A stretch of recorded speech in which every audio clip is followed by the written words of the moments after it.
Unblocked.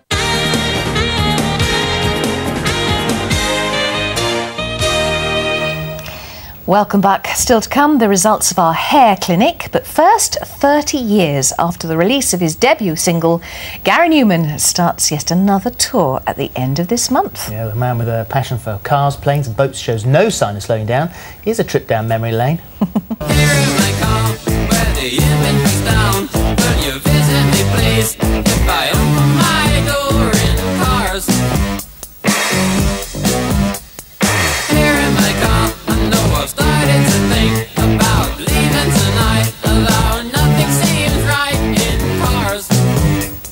Oh, the memories, the memories. Absolutely. Welcome. So I reckon it was 1986 that I did an interview with you. My now wife was the PA on the day of filming when we went to the Air Museum at Hendon, and no one knew that we'd got together. And I think it might have been the first time that we'd actually liaised. But she filmed. She was filming the next day in one of my shirts. Was she? Really? Every time I hear your name, I feel responsible. Yeah, it was. You were responsible. Absolutely. You must have created a very good vibe on that day. That's very good. Better than mine. But you didn't you meet your wife on tour gig? Yeah, I did actually. Yeah, a long time ago. 1992. Yeah, we've been together for 16 years soon and married for 11 this year. So. Wow. And she was the girl who was always there in the front as the fan, but never sort of hung around too long, just wanted to get the signature and then leave. Yeah, it actually made an impression, strangely enough. Yeah, so how did you catch her? One particular tour she wasn't around very much, and then when she turned up I asked her where she'd been, and there was a sad story. Her mum was dying, and so I talked to her a lot that night and thought she was great, so it went on from there really. How lovely. And now you've got 3 little girls. Yeah. They are little girls, aren't they? Fantastic names as well. Raven is 4, Persia is 2, and Echo is just coming up to 1. Raven, Persia and Echo. Great names, aren't they? Gemma chooses the names. She has all the pain of it, so she has the right to choose the names. I love them though. Well, you reckon as a family, they've sort of made you less selfish, you've said? Well, you have to be, don't you, when you got children, because your life kind of becomes more for them than for yourself. Yeah. And how do they cope when you go off on tour? Because this is the reason you're here. Yes. 30 years since your first big single. Yeah. And you have a big birthday this year as well. Yeah, I'm 50 in March. It's fantastic. Join the club. It's so good being 50. I keep overselling it, have you noticed? But it is, it's okay. But this big tour you're doing takes the fans right back to the beginning.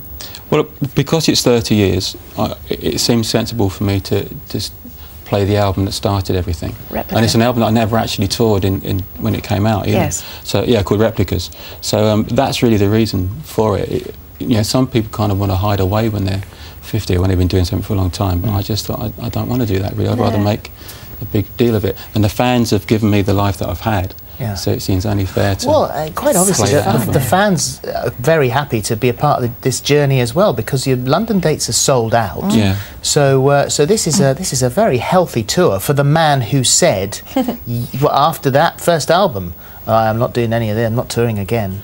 Oh, well, I did 2 or 3, but yeah, I didn't take to it very well, to be honest. The whole fame thing kind of hit me hard, and it wasn't what I expected.